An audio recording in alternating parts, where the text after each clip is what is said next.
اور قوم عاد باد بور یعنی مغربی ہوا کے ذریعے سے ہلاک کی گئی تھی۔ بخاری کی 2087 نمبر روایت۔ عذاب کے طور پر بھیجی گئی ہوا کے بارے میں آپ جانتے ہیں، 7 راتیں اور 8 دن مسلسل چلتی رہی، جس چیز پر سے گزرتی رہی اسے چورا چورا کرتی رہی۔ وفی سمودا، اور سمود میں بھی ایک نشانی ہے، جب ان سے کہا گیا ایک وقت تک فائدہ اٹھا لو۔ اللہ تعالیٰ نے اونٹنی کو نشانی کے طور پر بھیجا تھا، لیکن جب انہوں نے اونٹنی کو قتل کر دیا تو اس پر کہا گیا کہ مزے لوٹ لو، اس کے بعد تو تم ہلاک کر دیے جاؤ گے۔ فَعَتَوْا عَنْ أَمْرِ رَبِّهِمْ، سو انہوں نے اپنے رب کے حکم سے سرکشی کی تو ایک زبردست کڑک نے انہیں جا پکڑا اور وہ دیکھ رہے تھے۔ ایک چیخ تھی جس سے دل سینوں کے اندر پھٹ گئے، ان کے کانوں سے، ان کی آنکھوں سے، ان کے نتنوں سے، ان کے جسم کے ہر حصے سے لہو بہنے لگا اور وہ اپنے گھروں میں اوندھے پڑے رہ گئے۔ فَمَسْتَطَاعُوا مِنْ قِيَامٍ وَمَا كَانُوا مُنْتَصِرِينَ، پھر نہ انہوں نے کسی طرح کھڑے ہونے کی طاقت پائی اور نہ ہی وہ بدلہ لینے والے تھے۔ یعنی عذاب سے دہشت کا یہ عالم تھا کہ جو بیٹھا تھا، جس حالت میں بیٹھا تھا ویسے ہی بیٹھا رہ گیا، اور جو کھڑا تھا وہ کھڑا ہی رہ گیا۔ عذاب کا مقابلہ کرنے کی ان میں کوئی ہمت نہ تھی اور نہ ہی وہ بدلہ لینے والے تھے۔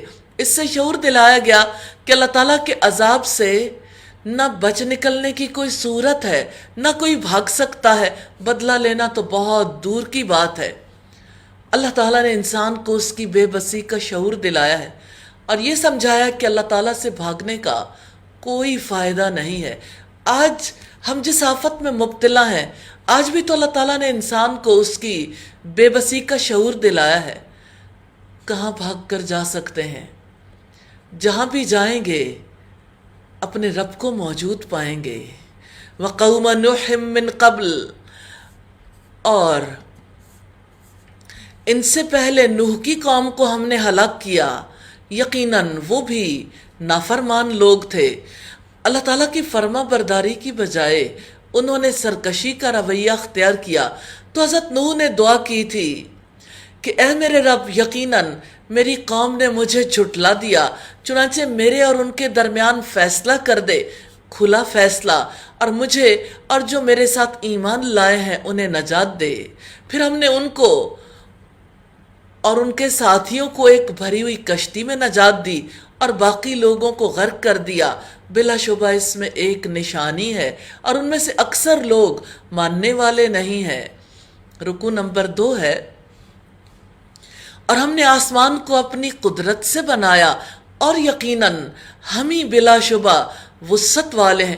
وسعت والے آسمان وسیع رحمت کا پتہ دیتے ہیں اور رب کی قدرت کا پتہ دیتے ہیں، اور زمین کو ہم نے بچھایا، سو کیا ہی اچھا بچھانے والے ہیں، اور ہر چیز سے ہم نے جوڑا جوڑا پیدا کیا ہے تاکہ تم سبق حاصل کرو، یعنی غور و فکر کر کے اس نتیجے تک پہنچ جاؤ کہ عبادت کا مستحق، اطاعت اور فرما برداری کا مستحق وہ ہے جس نے ہر چیز کو جوڑا جوڑا بنایا، یعنی انہیں مذکر اور مؤنث بنایا، ایک دوسرے کے مخالف بنایا، جیسے آگ پانی کا، موت زندگی کا، کافر مومن کا، اور جنت جہنم کی مخالف ہے۔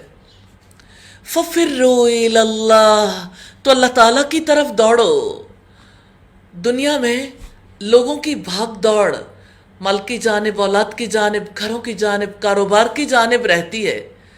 رب العزت نے فرمایا فَفِرُّوا إِلَى اللَّهِ، اللہ تعالیٰ کی طرف بھاگ دوڑ کرو۔ اس نے تمہیں قوتیں دی ہیں، صلاحیتیں دی ہیں، مال دیا ہے، سب کچھ عطا کیا، اب تمہاری دوڑ کسی اور طرف ہو جائے۔ جس نے آنکھیں دیں، جس کی دی ہوئی آنکھوں سے دیکھتے ہو، ان آنکھوں کو کسی اور چیز کی طرف لگاتے ہو۔ جس نے سماعت دی، جس نے کان دیے، قوتیں دیں، پھر کان کسی اور چیز کی طرف لگاتے ہو۔ جس نے دل دیا، غور و فکر کرنے کی صلاحیت دی، پھر دل کسی اور سے لگاتے ہو۔ تو رب العزت نے فرمایا بلا شبہ میں تمہیں اس کی طرف سے کھلا ڈرانے والا ہوں۔ وَلَا تَجْعَلُوا مَعَ اللَّهِ إِلَٰهًا آخر، اور اللہ تعالیٰ کے سوا اور اللہ تعالیٰ کے ساتھ کوئی دوسرا معبود نہ بناؤ، یقیناً میں تمہارے لیے اس کی طرف سے کھلا ڈرانے والا ہوں۔ اسی طرح ان لوگوں کے پاس جو ان سے پہلے تھے کوئی رسول نہیں آیا مگر انہوں نے کہا یہ جادوگر ہے یا دیوانہ ہے۔ اللہ تعالیٰ نے اپنے رسول کی تکذیب پر تسلی دی ہے کہ پہلے بھی لوگ یہ معاملہ کرتے رہے ہیں اور رسولوں کے بارے میں بری باتیں کرتے رہے ہیں۔ ایسی باتیں کرنا مجرموں اور رسولوں کو جھٹلانے والوں کی عادت رہی ہے۔ اللہ تعالیٰ نے کوئی ایسا رسول مبعوث نہیں فرمایا جس پر اس کی قوم نے جادوگر اور مجنون ہونے کا بہتان نہ لگایا ہو۔ اتواصوا بہ بل ہم قوم طاغون، کیا انہوں نے اس بات کی ایک دوسرے کو وصیت کی ہے؟ بلکہ وہ سب سرکش لوگ ہیں۔ آپ ان سے منہ موڑیں کہ آپ ہرگز ملامت کیے ہوئے نہیں ہیں۔ آپ کا کام پہنچا دینا ہے، آپ کا کام جبراً کسی کو ہدایت کے راستے پر لانا نہیں ہے۔ آپ نے اللہ تعالیٰ کی طرف سے عائد کردہ ذمہ داری کو پورا کر دیا ہے، پیغام پہنچا دیا، ذمہ داری پوری ہو گئی، اب آپ پر کوئی ملامت نہیں۔ پھر فرمایا وَذَكِّرْ فَإِنَّ الذِّكْرَىٰ تَنفَعُ الْمُؤْمِنِينَ، معذرت خواہ، اور نصیحت کریں، یقیناً نصیحت ایمان والوں کو فائدہ دیتی ہے۔ ایمان والے اپنے یقین کی وجہ سے نصیحت سے فائدہ اٹھاتے ہیں۔ جس میں ایمان کی رمق ہے، نہ نصیحت قبول کرنے کی استطاعت ہے، اس کو تذکیر، اس کو نصیحت کہاں فائدہ دیتی ہے۔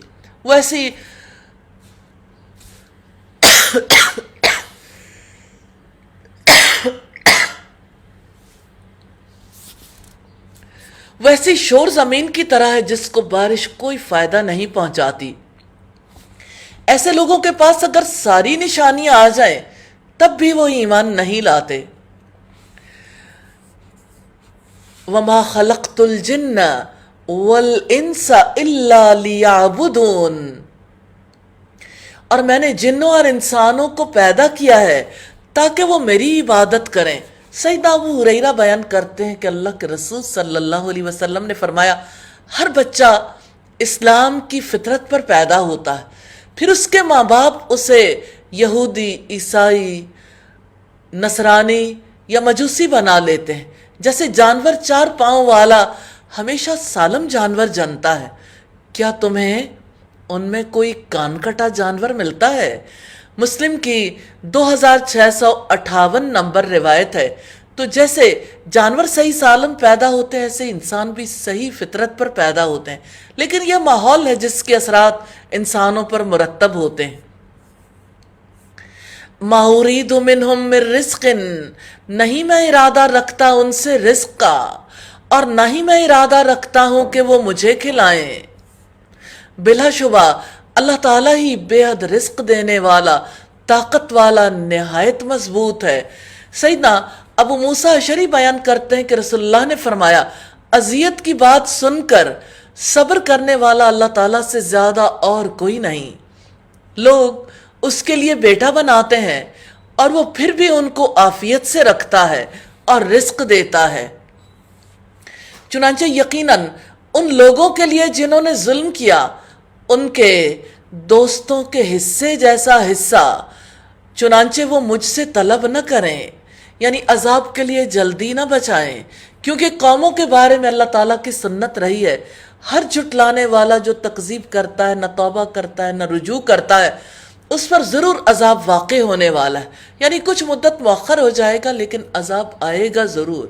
فَوَيْلٌ لِّلَّذِينَ كَفَرُوا مِنْ يَوْمِهِمُ الَّذِي يُوعَدُونَ، پھر بلا شبہ ان لوگوں کے لیے جنہوں نے کفر کیا تباہی ہے ان کے اس دن سے جس کا وہ وعدہ دیے جاتے ہیں، یعنی وہ قیامت کا دن ہے جس میں انہیں مختلف سزائیں دی جائیں گی، بیڑیاں، ہتھکڑیاں، طوق پہنائے جائیں گے، کوئی نہیں ہوگا جو اللہ تعالیٰ کے عذاب سے بچانے والا ہو۔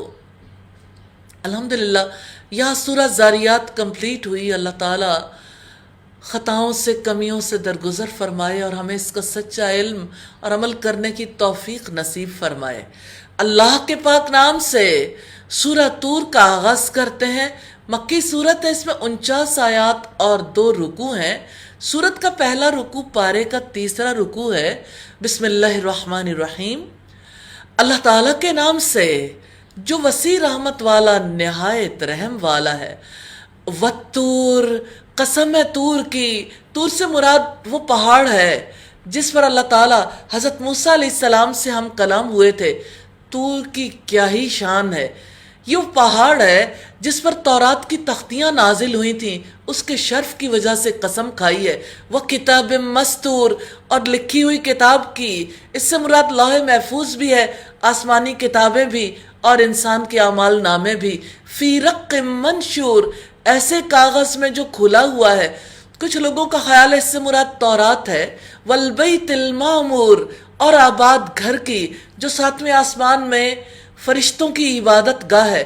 اس گھر میں روزانہ 70,000 فرشتے عبادت کے لیے داخل ہوتے ہیں، پھر قیامت تک ان کی باری نہیں آئے گی۔ یہ بات حدیث معراج سے ثابت ہوتی ہے، مسلم کی 411 نمبر روایت ہے۔ کچھ لوگوں کے خیال میں اس سے مراد بیت اللہ ہے جو عبادت کے لیے آنے والوں سے سدا بھرا رہتا تھا، حتیٰ کہ اس گھر میں جب سیلاب آیا لوگ تیر کر اس کا طواف کر رہے تھے، وہاں بارش آئے، آندھی آئے، طوفان آئے، اللہ تعالیٰ کا گھر تو سدا آباد رہتا تھا۔ ہاں، ایک وبا آئی تو اس گھر کو ویران کرنے کی کیسی صورتحال ہم نے دیکھی۔ یا اللہ تو اسے سدا آباد رکھنا۔ یا اللہ تو نے اپنی کتاب میں کہا والبیت المعمور، اور آباد گھر کی۔ یا اللہ یہ گھر آباد ہونے کے لیے بنا، انسانوں کے اعمال ہیں جن کی وجہ سے اس کی آباد کاری اور اس کی رونقیں ختم ہوئی۔ اے پاک پروردگار معاف کر دے، اپنے گھر کے دروازے کھول دے، الہی رحمت کے دروازے کھول دے۔ والسقف المرفوع، اور اونچی اٹھائی ہوئی چھت کی یعنی آسمان کی۔ والبحر المسجور، اور لبالب بھرے ہوئے سمندر کی۔ جس دن قیامت آئے گی یہ سمندر آگ سے بھر جائیں گے، پانی کی جگہ پر آگ اگلیں گے، جیسا کہ قرآن حکیم میں وَإِذَا الْبِحَارُ سُجِّرَتْ، اور جب سمندر بھڑکا دیے جائیں گے۔ عجیب بات نہیں ہے، 2 گیسز جس سے مل کے پانی بنتا ہے، ایک جلتی ہے دوسری جلاتی ہے، اگر یہ دونوں الگ ہو جائیں تو یہ عمل شروع ہو جاتا ہے۔ ان عذاب ربک لواقع، بلا شبہ آپ کے رب کا عذاب ضرور واقع ہونے والا ہے۔ اللہ تعالیٰ نے اپنی عظیم قدرت کے دلائل دیے۔ طور، لکھی ہوئی کتاب جو ایک باریک جھلی میں ہے، آباد گھر، اونچی چھت، بھڑکائے ہوئے سمندر کی قسم کھا کر واضح کیا ہے تیرے رب کا عذاب یقیناً واقع ہونے والا ہے۔ سیدنا عمر فاروق نے ایک روز سورہ طور پڑھی، ان کی زبان سے بے ساختہ نکلا، رب کعبہ کی قسم سچی ہے۔ سواری سے اترے، ایک دیوار کے ساتھ ٹیک لگا کر بیٹھے رہے۔ جب اس آیت پر پہنچے تو ایک سرد آہ بھری۔ اس کے بعد 20 دن تک بیمار رہے۔ لوگ عیادت کو آتے تھے، معلوم نہیں ہوتا تھا بیماری کیا ہے۔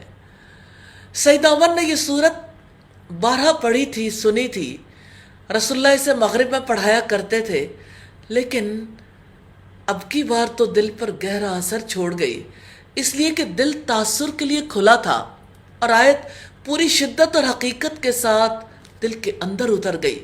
کبھی کوئی خاص وقت ہوتا ہے جب اثرات دل کی گہرائیوں میں اتر جاتے ہیں۔ سیدنا جبیر بن مطعم کہتے ہیں کہ میں مسلمان ہونے سے پہلے ایک مرتبہ مدینہ طیبہ آیا تاکہ بدر کے قیدیوں کے بارے میں گفتگو کروں۔ میں پہنچا تو رسول اللہ مغرب کی نماز میں سورہ طور پڑھ رہے تھے اور آواز مسجد سے باہر تک پہنچ رہی تھی۔ جب یہ آیت پڑھی ان عذاب ربک لواقع ما لہ من دافع، اچانک میری حالت یہ ہوئی کہ میرا دل خوف سے پھٹ جائے گا۔ میں نے فوراً اسلام قبول کر لیا۔ مجھے اس وقت یہ محسوس ہو رہا تھا کہ میں اس جگہ سے ہٹ نہیں سکوں گا اور عذاب آ جائے گا۔ ما لہ من دافع، اسے کوئی روکنے والا نہیں۔ اللہ کے عذاب کو ٹالنے کی کسی میں قدرت نہیں. یوم تمور السماء مورا، جس دن آسمان لرزے گا سخت لرزنا، ٹوٹ پھوٹ کی وجہ سے آسمان ڈگمگا جائے گا. وَتَسِيرُ الْجِبَالُ سَيْرًا، اور پہاڑ چلیں گے، بہت چلنا، اپنی جگہ چھوڑ دیں گے، روئی کے گالوں کی طرح اڑتے پھریں گے، ریت کے ذروں کی طرح بکھر جائیں گے. فَوَيْلٌ يَوْمَئِذٍ لِّلْمُكَذِّبِينَ، چنانچہ اس دن جھٹلانے والوں کے لیے بڑی تباہی ہے جو فضول بحث میں اچھل کود رہے ہیں. قیامت کو جھٹلانے والوں کی مصروفیات کا تذکرہ ہے، باتیں بنانے میں لگے ہوئے ہیں. ایک اینکر ساتھ میں کچھ افراد مل کے کیسے ڈسکس کرتے رہے کوڑوں کی سزا کو، کیسے ڈسکس کرتے رہے قرآن مجید میں واجب احکامات پر. کفر اور باطل میں مصروف لوگ مذاق اڑانے میں لگے ہوئے ہیں. یوم یدعون الی نار جہنم دعا، جس دن انہیں دھکیلا جائے گا جہنم کی آگ کی طرف، سخت دھکیلا جانا. قیامت کے دن مجرموں کو دھکے مار مار کر جہنم کی طرف لے جایا جائے گا. ھذہ النار التی کنتم بہا تکذبون، یہ ہے وہ آگ جسے تم جھٹلاتے تھے. قیامت کے دن مجرموں سے کہا جائے گا کہ جس آگ کے بارے میں اللہ کے رسول بتاتے تھے تم انہیں جادوگر کہتے تھے، جھٹلاتے تھے، تو یہ وہی آگ ہے، اور اب یہ جہنم کے فرشتے ہیں جو تمہیں بتا رہے ہیں، اسی آگ کو جھٹلاتے تھے نا. افسحر ھذا ام انتم لا تبصرون، تو کیا یہ جادو ہے یا تم دیکھتے ہی نہیں؟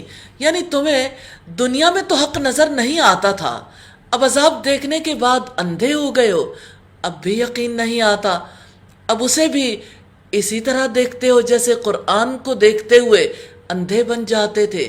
کیا یہ آگ جادو ہے جیسے کل قرآن کو جادو سمجھتے تھے؟ اصلوہا فاصبروا او لا تصبروا سواء علیکم، اس جہنم میں داخل ہو جاؤ، پھر تم صبر کرو یا نہ کرو تم پر برابر ہے، تمہیں انہی اعمال کا بدلہ دیا جا رہا ہے جو تم کیا کرتے تھے.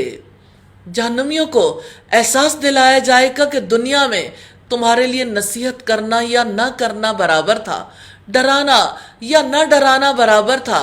آج اسی طرح سے تم صبر کرو یا نہ کرو تمہارے لیے برابر ہے، تمہارے لیے یہی آگ ہے. یہ احساس اس لیے دلایا جائے گا کہ چیخو، پکارو، خاموش رہو، اپنے اعمال کی جزا کی وجہ سے تم اسی حالت میں رہو گے. تمہاری غذا پی بھی ہے، تمہارا پینا زخموں کا دھوبن ہی ہے، اور تمہارے لیے اوڑھنا بچھونا آگ ہی ہے. اس سے وہ حسرت میں مبتلا ہو جائیں گے کہ کاش ایک بار دنیا میں جانے کا موقع مل جائے تو ہم نیک بن جائیں گے. ان المتقین فی جنات و نعیم، متقی لوگ بلا شبہ باغوں اور بڑی نعمتوں میں ہوں گے.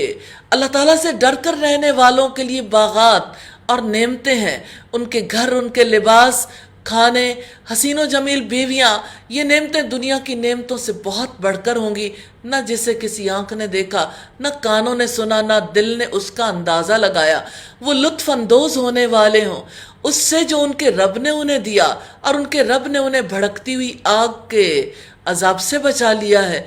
اہل جنت ان چیزوں سے لطف اندوز ہوں گے جو ان کے رب نے دی ہوں گی. خوب مزے سے کھاؤ اور پیو اس کے بدلے میں جو تم عمل کیا کرتے تھے، یعنی یہ تمہارے اعمال کا صلہ ہے. اس آیت سے پتہ چلتا ہے ایمان کے ساتھ نیک اعمال ضروری ہیں. متقین علی سرر مصفوفہ، وہ صف بصف تکیوں پر، تختوں پر تکیہ لگائے ہوئے ہوں گے، اور ہم نے ان کا نکاح کر دیا سفید رنگت اور بڑی آنکھوں والی حوروں سے. جنتی بہت ہی عمدہ ترتیب سے بیٹھیں گے، آپس میں خوشگوار گفتگو کریں گے. جنتی حوروں سے ان کا نکاح کر دیا جائے گا. کچھ لوگوں نے کہا ہے کہ وہ بھی ایک دوسرے کے سامنے ہوں گے جیسے فوجیں ایک دوسرے کے سامنے ہوتی ہیں، یعنی تختوں پر آمنے سامنے بیٹھے ہوں گے. اور جو لوگ ایمان لائے اور ان کی اولاد جو ایمان کے ساتھ ان کے پیچھے چلی، ہم ان کی اولاد کو ان کے ساتھ میں لا دیں گے، اور ان کے عمل میں اس میں سے کچھ بھی کمی نہیں کریں گے، ہر شخص اس کے بدلے۔ کل امرئ بما کسب رہین، ہر شخص اس کے بدلے جو اس نے کمایا گروی رکھا ہوا ہے۔ کمائی دے گا تو فکے رہن کروائے گا، اور جو پھل اور گوشت وہ چاہیں گے ہم انہیں زیادہ دیتے رہیں گے۔ وہ ایک دوسرے سے جام شراب چھینے جھپٹیں گے جس میں نہ بےہودہ گوئی ہوگی اور نہ گناہ میں ڈالنا، اور ان کے لیے نو عمر غلام پھر رہے ہوں گے گویا وہ چھپا کر رکھے موتی ہوں، اور وہ ایک دوسرے کی طرف متوجہ ہوں گے، وہ ایک دوسرے سے سوال کرتے ہوں گے، وہ کہیں گے اس سے پہلے ہم اپنے اہل و عیال میں ڈرنے والے تھے، چنانچہ اللہ تعالیٰ نے ہم پر احسان کیا، ہمیں زہریلی لو کے عذاب سے بچا لیا، بلا شبہ ہم پہلے ہی اس سے دعائیں کیا کرتے تھے، یقیناً وہ بہت احسان کرنے والا نہایت رحم والا ہے۔ رکوع نمبر 4 ہے، فَذَكِّرْ فَمَا أَنْتَ بِنِعْمَةِ رَبِّكَ بِكَاهِنٍ وَلَا مَجْنُونٍ، بس آپ نصیحت کریں کہ اپنے رب کے فضل سے آپ ہرگز نہ کاہن ہیں اور نہ ہی دیوانے ہیں۔ رسول اللہ صلی اللہ علیہ وسلم کو نصیحت کی جا رہی ہے کہ آپ پر اللہ تعالیٰ کے فضل و کرم سے باقاعدہ وحی آتی ہے، آپ شیطان کی دی ہوئی خبروں کی وجہ سے کاہن نہیں ہیں اور نہ ہی دیوانے ہیں۔ جو کلام آپ لوگوں کو پڑھ کر سناتے ہیں وہ حکمت بھرا ہے، کسی دیوانے کی گفتگو نہیں ہے۔ ام یقولون شاعر، کیا وہ کہتے ہیں کہ یہ ایک شاعر ہے؟ کیونکہ رسول اللہ کلام پیش کر رہے تھے جو دلوں کو چھو رہا تھا، اور وہ شاعری کا دور تھا جس پر ہم گردش زمانہ کا انتظار کر رہے ہیں، یعنی زمانے کے حادثوں سے رسول اللہ کو موت آ جائے اور ہمیں چین آ جائے، نعوذ باللہ، جو اس دعوت کی وجہ سے ہم سے چھن گیا ہے۔ قُلْ تَرَبَّصُوا فَإِنِّي مَعَكُمْ مِنَ الْمُتَرَبِّصِينَ، آپ کہہ دیں کہ تم بھی انتظار کرو، بس بلا شبہ میں بھی تمہارے ساتھ ہی انتظار کرنے والوں میں سے ہوں۔ یعنی ہم پہلے دیکھتے ہیں کہ کس کی موت آتی ہے، ہلاکت اور بربادی کس کا مقدر بنتی ہے۔ ام تأمرہم احلامہم، یا ان کی عقل انہیں یہ حکم دیتی ہے، یا وہ لوگ حد سے گزرنے والے ہیں۔ اللہ تعالیٰ نے 2 سوال کیے ہیں، کیا ان کی عقلیں انہیں غلط اور جھوٹ بات کہنے کا حکم دیتی ہیں؟ دوسری بات ہے، یا سرکشی اور گمراہی اور جھوٹے پروپیگنڈے پر ان کی عقل آمادہ کرتی ہے۔ اس طرح ان کے کردار کے بارے میں پتہ چلتا ہے کہ وہ بے عقل ہیں، سرکش اور گمراہ ہیں۔ دنیا میں ایسا نہیں ہے کہ ایسے لوگ مکہ ہی میں پائے جاتے تھے، ہر جگہ ہر زمانے میں ایسے سرکش لوگ موجود ہیں جو اپنی عقل سے کام نہیں لیتے، جو ان لوگوں پر اعتراضات کرنے کے لیے جو اللہ تعالیٰ کے دین کی دعوت کو لے کر اٹھتے ہیں اپنی زبانوں کو بے لگام چھوڑ دیتے ہیں، ان کے خلاف پروپیگنڈا کرتے ہیں، ان کے کردار کی دھجیاں بکھیر دیتے ہیں تاکہ لوگ اللہ تعالیٰ کی ذات سے تعلق نہ جوڑ سکیں۔ کتنا گھٹیا مقصد ہے کہ وہ داعی کو ذلیل اور رسوا نہیں کرتے، دراصل ان کا مقصد یہ ہوتا ہے کہ لوگ دعوت سے رک جائیں، لوگ اس پیغام سے رک جائیں۔ ام یقولون تقولہ بل لا یؤمنون، یا وہ کہتے ہیں کہ اس نے خود ہی سے گھڑ لیا ہے بلکہ وہ ایمان ہی نہیں لاتے۔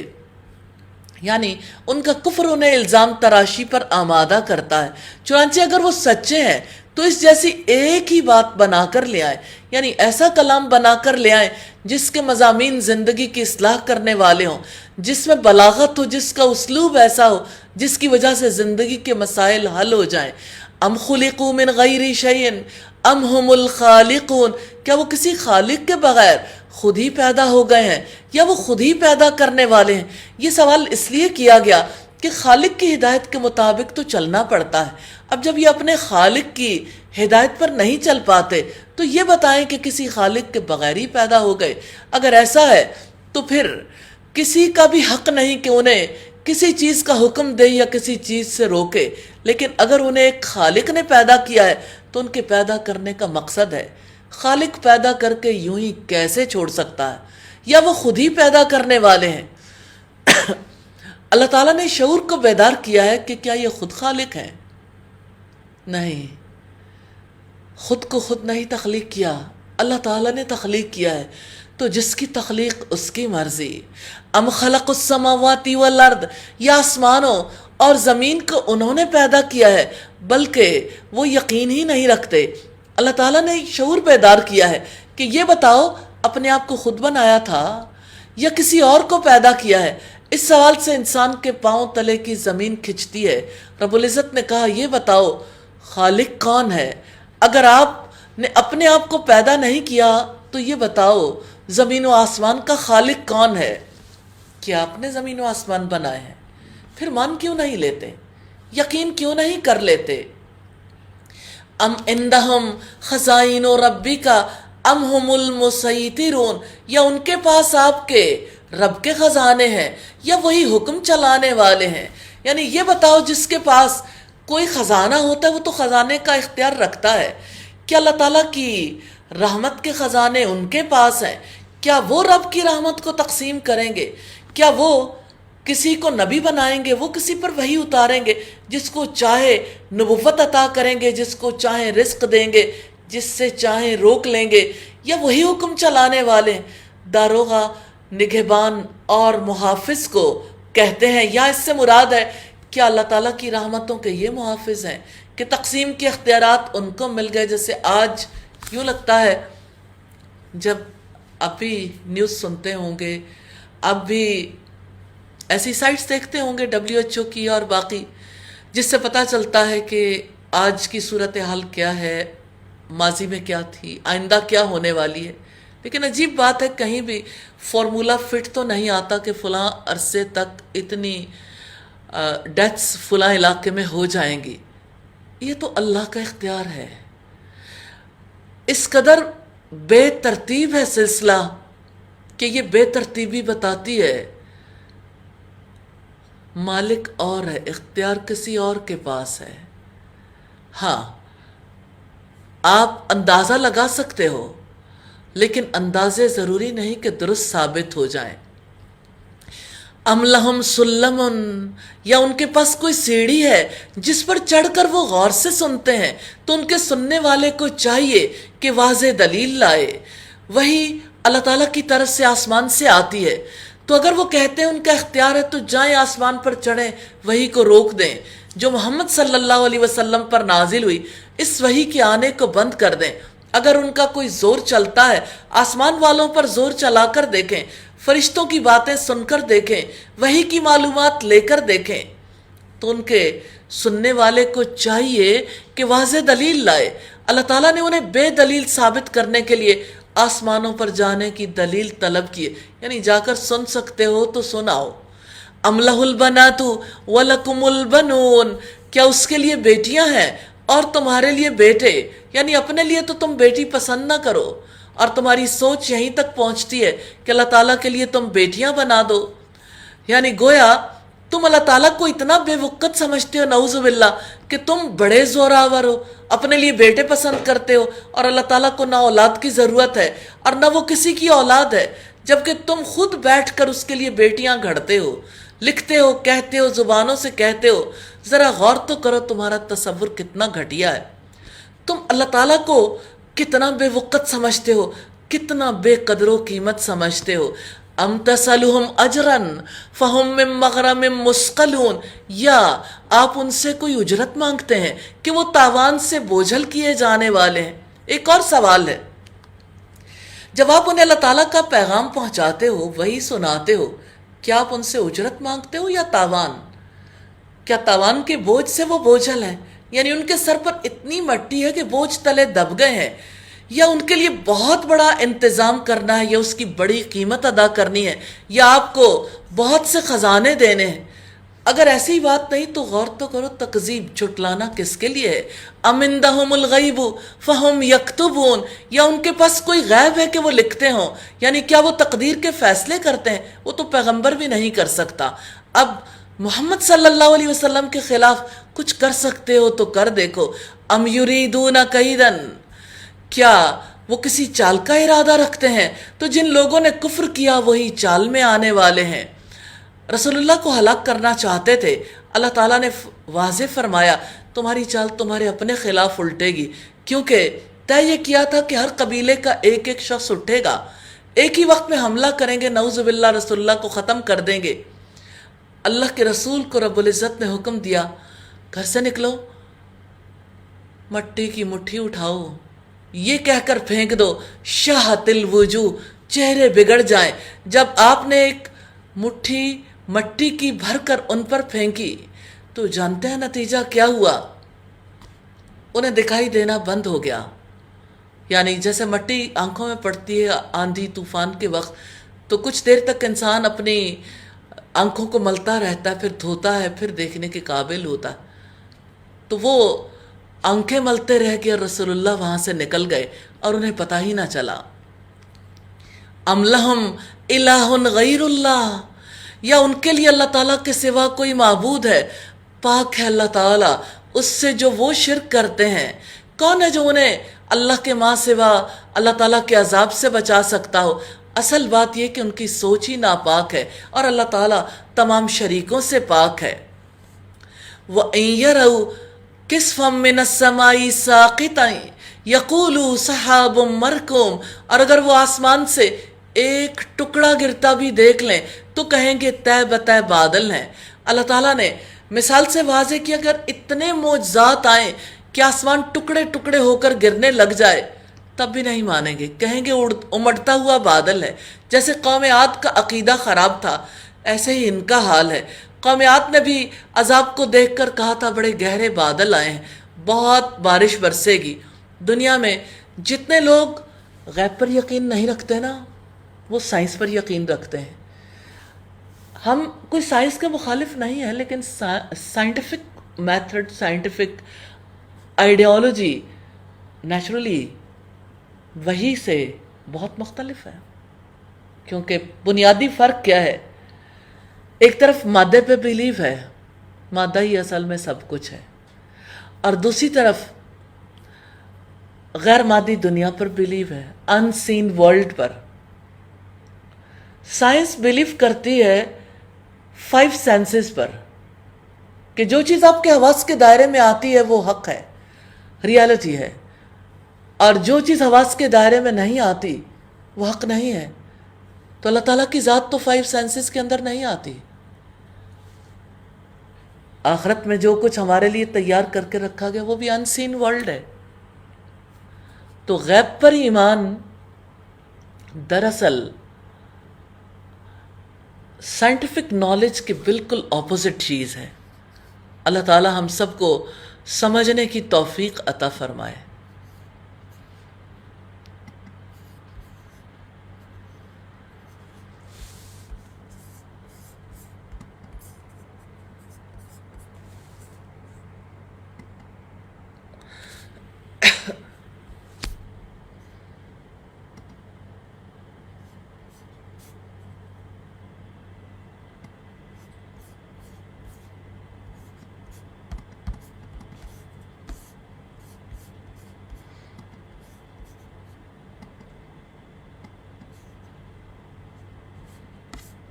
معذرت خواہوں،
پھر فرمایا فَذَرْهُمْ حَتَّى يُلَاقُوا يَوْمَهُمُ الَّذِي فِيهِ يُسَقُونَ، چنانچہ آپ انہیں چھوڑ دیں حتیٰ کہ اس دن کو جا ملیں جس میں وہ بے ہوش کیے جائیں گے۔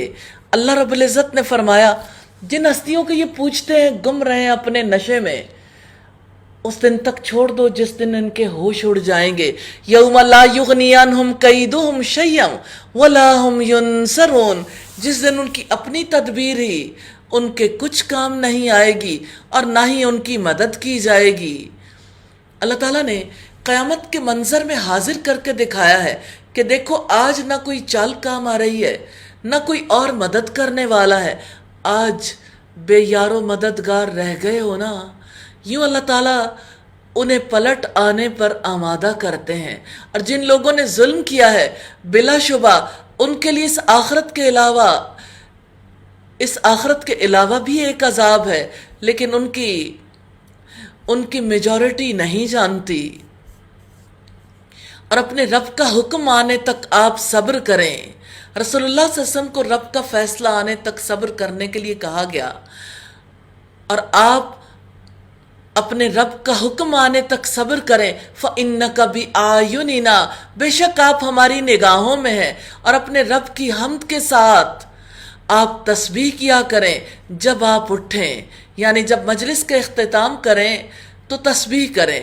سیدنا ابو برزہ اسلمی بیان کرتے ہیں کہ نبی صلی اللہ علیہ وسلم اپنے آخری ایام میں جب کسی مجلس سے اٹھتے تو یہ کلمات پڑھتے تھے، سبحانک اللہم وبحمدک اشہد ان لا الہ الا انت استغفرک واتوب الیک۔ وَمِنَ اللَّيْلِ فَسَبِّحْهُ وَإِدْبَارَ النُّجُومِ، اور رات کو بھی اس کی تسبیح کریں، اس سے مراد قیام اللیل ہے، اور ستاروں کے جانے کے بعد بھی، اس سے مراد فجر کے وقت کی 2 سنتیں ہیں۔ نبی صلی اللہ علیہ وسلم ان سنتوں کی بڑی حفاظت فرماتے تھے۔ الحمدللہ سورہ طور کمپلیٹ ہوئی۔ الہی خطائیں غلطیاں معاف کر دے، اور الہی ہمیں اس کا سچا علم اور سمجھ نصیب کر دے اور عمل کرنے کی توفیق عطا فرما دے۔ اللہ کے پاک نام سے سورہ نجم کا آغاز کرتے ہیں۔ سورہ النجم مکی سورت ہے، اس میں 62 آیات اور 3 رکوع ہیں۔ اس کا نام پہلی آیت سے ماخوذ ہے۔ مرکزی موضوع توحید ہے، وحی کی صداقت ہے، رسالت ہے، آخرت شرک کی کمزوری کو واضح کیا گیا۔ سیدنا عبداللہ ابن مسعود نے بیان کیا کہ سب سے پہلے نازل ہونے والی سجدہ والی سورت سورہ نجم ہے۔ بیان کیا کہ پھر رسول اللہ نے اس کی تلاوت کے بعد سجدہ کیا، اور جتنے لوگ آپ کے پیچھے تھے سبھی نے آپ کے ساتھ سجدہ کیا سوائے ایک شخص کے۔ میں نے دیکھا اس نے اپنی ہتھیلی میں مٹھی اٹھائی، یعنی ہتھیلی میں مٹی اٹھائی، اسی پر سجدہ کر لیا۔ بعد میں لڑائی میں ہم نے دیکھا کفر کی حالت میں قتل کیا ہوا پڑا ہے، وہ شخص امیہ ابن خلف تھا۔ بخاری کی 4863 نمبر روایت ہے۔ سورت کا پہلا رکوع پارے کا 5واں رکوع ہے۔ بسم اللہ الرحمن الرحیم، اللہ تعالیٰ کے نام سے جو وسیع رحمت والا نہایت رحم والا ہے۔ والنجم اذا ہوا، قسم ہے تارے کی جب وہ گرے۔ رسول اللہ جو وحی لے کر آئے اس کی صحت پر اللہ تعالیٰ نے تاروں کی قسم کھائی ہے، کیونکہ وحی الہی اور ستاروں کے مابین ایک عجیب قسم کی مناسبت ہے۔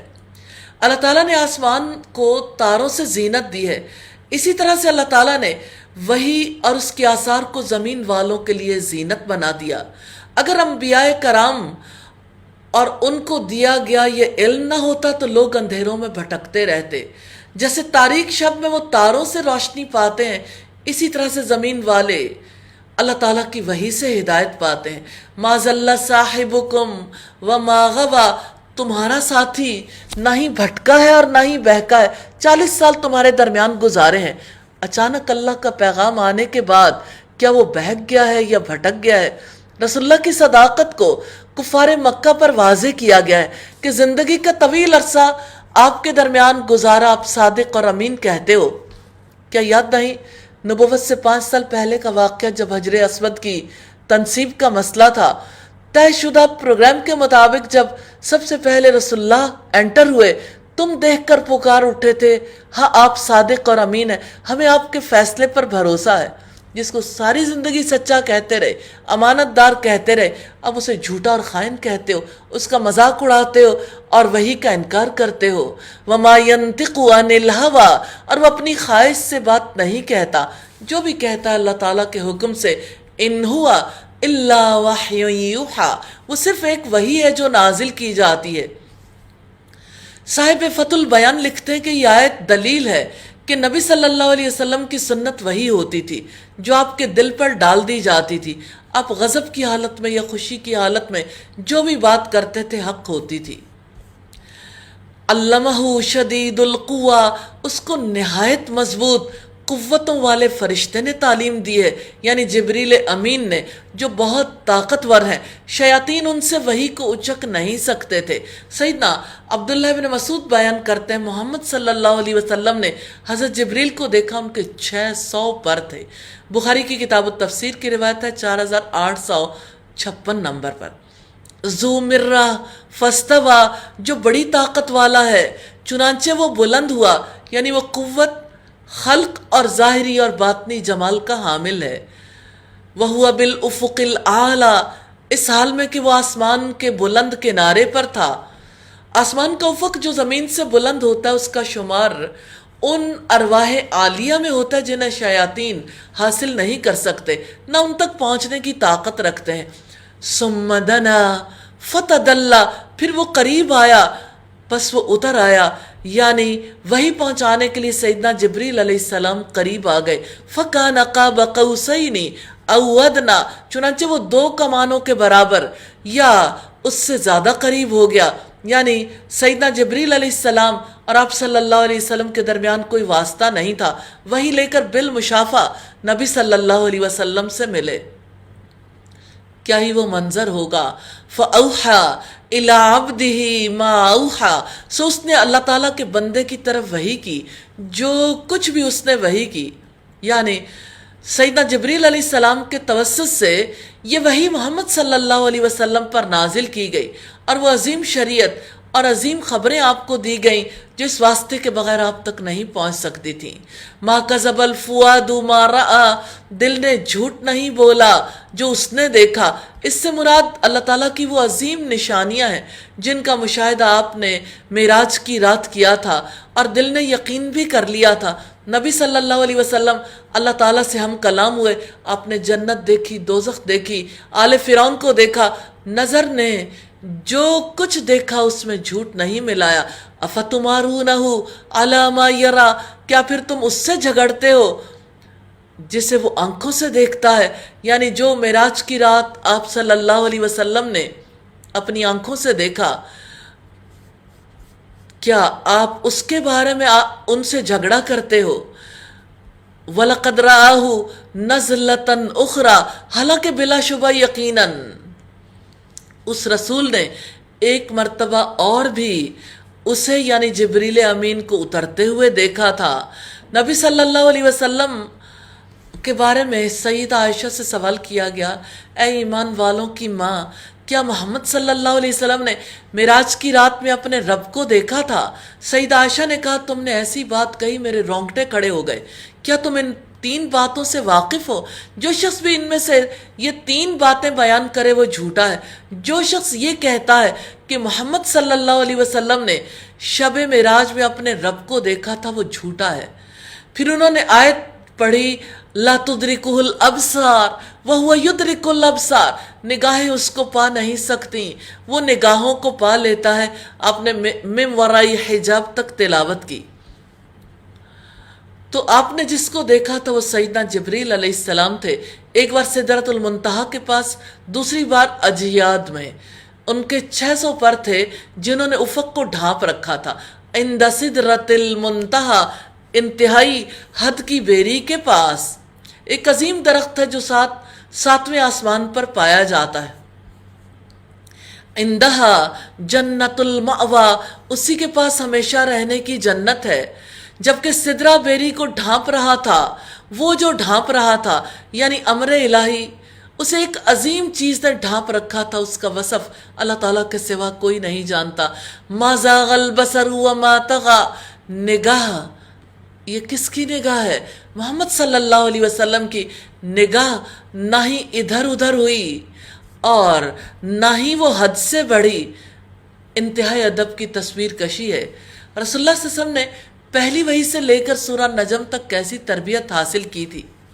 پہلی وحی میں کتنی گھبراہٹ تھی، جب آپ نے کہا تھا ما انا بقارن، میں تو پڑھنے والا نہیں ہوں، جب آپ نے کہا تھا زملونی زملونی، مجھے کچھ اڑا دو، جب آپ اٹھ بیٹھے اور آپ نے کہا تھا لقد خشیت علی نفسی، مجھے میری جان کا ڈر ہے، پھر دوسری وحی میں جب آپ نے کہا دسرونی دسرونی، مجھے کچھ اڑا دو، کمبل اڑا دو، اور پھر آپ دیکھیے کہ وحی کے اس عرصے کے دوران کیسا ادب سیکھا ہے کہ نگاہ نہ ادھر ادھر ہوئی نہ حد سے بڑھی، ادب کے ساتھ نگاہیں جھکائے نبی صلی اللہ علیہ وسلم اللہ تعالیٰ کے سامنے حاضر تھے۔ ارد گرد عذاب تھے، ارد گرد نعمتیں تھیں، اتنی تجلیات تھیں، لیکن آپ کی شخصیت میں اتنا ٹھہراؤ آ گیا تھا، اتنی تربیت کے بغیر یہ ٹھہراؤ نہیں آ سکتا۔ آپ کے ادب کو سامنے رکھا گیا۔ آج تک انسان ایسا خواب نہیں دیکھ سکے کہ زمین سے کسی سیارے تک پہنچنے کے لیے انسان اس اذیت کو برداشت کر سکے جو اتنی تیزی سے سفر کرنے کی وجہ سے جسم پر مرتب ہوتا ہے۔ اللہ تعالیٰ کیسے رسول اللہ کو زمین سے 7ویں آسمان سدرۃ المنتہا تک لے گئے، اور آپ سوچئے کہ اللہ تعالیٰ نے کیسے رسول اللہ کو تھکاوٹ سے بچایا۔ وہ جو چاہے کر سکتا ہے، لیکن اب صلی اللہ علیہ وسلم کی اس وقت کیفیت کیا تھی؟ انتہائی ادب ہے، کوئی گھبراہٹ نہیں، کوئی ایکسائٹمنٹ نہیں۔ آپ کسی انتہائی خوبصورت مقام پر جاتے ہیں، پہلا کام کیا ہوتا ہے؟ ادھر ادھر دیکھتے ہیں یہ جگہ کیسی ہے، لیکن جنت دیکھنے والے، سدرۃ المنتہا دیکھنے والے رسول اللہ صلی اللہ علیہ وسلم نے ایک بار بھی نظر بھر کر نہیں دیکھا۔ جو دکھایا گیا وہ دیکھا، جو نہیں دکھایا گیا اس کی طرف نظر نہیں کی۔ اللہم صلی علی محمد وبارک وسلم علیہ لقد رآ من آیات ربہ الکبریٰ، بلا شبہ یقیناً اس نے اپنے رب کی کچھ بہت بڑی نشانیاں دیکھی۔ سیدنا عبداللہ ابن مسعود نے اس آیت کے بارے میں بتایا کہ نبی صلی اللہ علیہ وسلم نے رف رف سبز فرش کو دیکھا جس نے آسمان کے کناروں کو ڈھانپ لیا تھا۔ لوگوں کو اس مقام پر جو غلط فہمی ہے کہ آپ نے اپنے رب کو دیکھا، تو ایسی بات نہیں کہ اللہ کے رسول نے تبلیغ دین میں کوئی بات چھپائی ہو۔ اللہ تعالیٰ نے تو حکم دیا یا ایھا الرسول بلغ ما انزل الیک من ربک، اے رسول پہنچا دیجئے وہ سب کچھ جو آپ کے رب کی طرف سے آپ پر اتارا گیا ہے۔ ہاں، آپ نے جو دیکھا وہ جبریل امین تھے۔ سیدنا انس بیان کرتے ہیں کہ رسول اللہ صلی اللہ علیہ وسلم نے فرمایا، میں جنت کی سیر کر رہا تھا، ایک نہر میرے سامنے لائی گئی، اس کے دونوں طرف موتیوں کے خیمے تھے۔ میں نے جبریل سے پوچھا یہ کیا ہے؟ انہوں نے کہا یہ کوثر ہے جو اللہ تعالیٰ نے آپ کو دی ہے۔ پھر انہوں نے ہاتھ ڈالا اور اس کی مٹی نکالی تو وہ مشک تھی۔ پھر میرے لیے سدرۃ المنتہا کو بلند کیا گیا اور میں نے اس پر ایک بڑا نور دیکھا۔ ترمذی کی 3360 نمبر روایت ہے۔ افرائیتم اللات والعزیٰ، کیا تم نے لات اور عزیٰ کو دیکھا؟ یہ دو بت تھے جنہیں مشرکین عرب پوجتے تھے۔ ومناۃ الثالثۃ الاخری، اور ایک تیسری منات کو جو بت مکہ اور مدینہ کے درمیان رکھا گیا تھا۔ اور انصار کہتے تھے کہ یا رسول اللہ ہم منات کی تعظیم کے لیے صفا اور مروہ کے درمیان صحیح نہیں کیا کرتے۔ الکم الذکر ولہ الانثیٰ، کیا تمہارے لیے لڑکے ہوں اور اس کے لیے لڑکیاں؟ تلک اذن قسمۃ ضیزیٰ، تب تو یہ بڑی ناانصافی کی تقسیم ہے، ظالمانہ تقسیم ہے، بیٹے دے کر زور آور کرے اور خود بیٹیاں رکھ کر کمزور ہو جائے۔ ان ہی الا اسماء سمیتموہا، یہ بات کچھ نہیں سوائے چند ناموں کے جو تم نے اور تمہارے باپ دادا نے رکھ لی ہیں، ان کی اللہ تعالیٰ نے کوئی دلیل نازل نہیں کی، نہیں وہ پیچھے چلتے مگر وہم و گمان کے اور جو ان کے دل چاہتے ہیں، حالانکہ بلا شبہ یقیناً ان کے رب کی جناب سے ان کے پاس ہدایت آ چکی ہے۔ ام للانسان ما تمنا، یا انسان کے لیے وہی ہے جس کی وہ خواہش کرتا ہے، یعنی وہ چاہتا ہے کہ ایسے کام کر لے جو اللہ تعالیٰ کو ناپسند ہے، جن کو اللہ نے حرام قرار دیا، اور آخرت میں یہ توقع رکھتا ہے کہ میری شفاعت ہو جائے گی۔ فَلِلَّهِ الْآخِرَةُ وَالْأُولَى، سو آخرت اور دنیا تو بس اللہ تعالیٰ ہی کے ہیں، وہ جسے چاہتا ہے عطا کرتا ہے، جس کو چاہتا ہے محروم کر دیتا ہے۔ جو ہے عارضی ہے، دیا ہوا اسی کا ہے، جو ہوگا وہ باقی ہے، دیا ہوا اسی کا ہوگا۔ رکو نمبر 6 ہے، وَكَمْ مِن مَلَكٍ فِي السَّمَاوَاتِ لَا تُغْنِي شَفَاعَتُهُمْ شَيْئًا، اور آسمانوں میں کتنے ہی فرشتے ہیں جن کی سفارش کچھ بھی کام نہیں آ سکتی مگر اس کے بعد کہ اللہ تعالیٰ اجازت دے اور جس کے لیے چاہے پسند کرے۔ یقیناً جو لوگ آخرت پر ایمان نہیں لاتے بلا شبہ وہ فرشتوں کے عورتوں کے سے نام رکھتے ہیں، حالانکہ انہیں اس کا کوئی علم نہیں، وہ محض اپنے گمان کے پیچھے چلتے ہیں، اور بلا شبہ گمان حق کی جگہ کچھ بھی کام نہیں دے سکتا۔ چنانچہ اس سے منہ پھیر لو جو ہماری نصیحت سے منہ موڑتا ہے اور دنیا کی زندگی کے سوا کچھ نہیں چاہتا۔ سیدہ عائشہ سے روایت ہے، رسول اللہ نے فرمایا، دنیا اس کا گھر ہے جس کا آخرت میں گھر نہ ہو، اور دنیا اس کا مال ہے جس کا آخرت میں مال نہ ہو۔ ذالک مبلغہم من العلم، یہ ان کے علم کی حد ہے۔ بلا شبہ آپ کا رب ہی خوب جانتا ہے کہ اس کے راستے سے کون بھٹک گیا ہے، اور وہی خوب جانتا ہے کہ راہ راست پر کون ہے۔ اور اللہ تعالیٰ ہی کا ہے جو کچھ آسمانوں میں ہے اور جو کچھ زمین میں ہے، تاکہ جنہوں نے برائیاں کی انہیں اس کا بدلہ دے جو انہوں نے عمل کیا، اور جن لوگوں نے بھلائی کی انہیں بھلائی کے ساتھ بدلہ دے۔ وہ لوگ جو چھوٹے سے گناہ کے سوا بڑے گناہوں اور بے حیائی کے کاموں سے بچتے ہیں، یقیناً تیرا رب وسیع مغفرت والا ہے، وہ تمہیں اس وقت سے زیادہ جاننے والا ہے جب اس نے تمہیں زمین سے پیدا کیا اور جب تم اپنی ماؤں کے پیٹوں میں بچے تھے۔ سو اپنے نفس کی پاکیزگی کے دعوے نہ کرو، وہ زیادہ جاننے والا ہے اس کو جس نے تقوی اختیار کیا۔ رکو نمبر 7 ہے، افرائیت الذی تولی، تو کیا آپ نے دیکھا اس شخص کو جس نے منہ موڑا اور اس نے تھوڑا سا دیا اور رک گیا۔ وَآتَى قَلِيلًا وَأَكْدَى، اور اس نے تھوڑا سا دیا اور رک گیا۔ اکدا کہتے ہیں، اور اسی سے اور ورڈز بھی آتے ہیں، سخت پتھر کو کہتے ہیں جو کوئی کنواں یا بنیاد کھودتے ہوئے زمین میں نکل آئے، کھدائی کے لیے رکاوٹ بن جائے۔ اکدا کے معنی ہے کہ پہلے کچھ دیا پھر دینے سے رک گیا۔ عندہ علم الغیب فہو یرا، کیا اس کے پاس غیب کا علم ہے کہ وہ دیکھ رہا ہے، یا ان باتوں کی اسے خبر ہی نہیں دی گئی جو موسیٰ کے صحیفوں میں ہے اور ابراہیم کے صحیفوں میں، جس نے وفا کا حق ادا کر دیا، یہ کہ کوئی بوجھ اٹھانے والی جان کسی دوسرے کا بوجھ نہ اٹھائے گی، اور یہ کہ انسان کے لیے صرف وہی ہے جس کی خود اس نے کوشش کی، اور بلا شبہ اس کی کوشش جلد ہی اسے دکھائی جائے گی، یعنی وہ اپنی نیکی اور برائی میں تمیز نہیں کر سکے گا، پھر اسے اس کا بدلہ دیا جائے گا، پورا بدلہ، اور بلا شبہ آپ کے رب تک ہی انتہا ہے، اور یہ کہ بے شک اسی نے ہنسایا اور اسی نے رلایا، ہنسنے اور رونے کے اسباب کو وہی وجود میں لاتا ہے، اور یہ کہ بے شک اسی نے موت دی اور اسی نے زندگی دی، اور یہ کہ بلا شبہ اسی نے نر اور مادہ کا جوڑا پیدا کیا، ایک نطفے سے جب وہ ٹپکایا جاتا ہے، نطفے میں پورا انسان چھپا ہوتا ہے، اس کی ہڈیاں، گوشت، اعصاب، پٹھے، رگیں، بال، ناخن، ہر ایک چیز، اس کا اخلاق بھی، اس کا مزاج بھی نطفے میں چھپا ہوا ہوتا ہے۔ یقیناً اللہ تعالیٰ کی قدرت عظیم ہے، اور یہ کہ بلا شبہ اسی کے ذمہ ہی دوبارہ پیدا کرنا ہے، اور یہ کہ بے شک اس نے مالدار کیا، خزانہ بخشا، اور یہ کہ بے شک وہی شیرہ ستارے کا رب ہے۔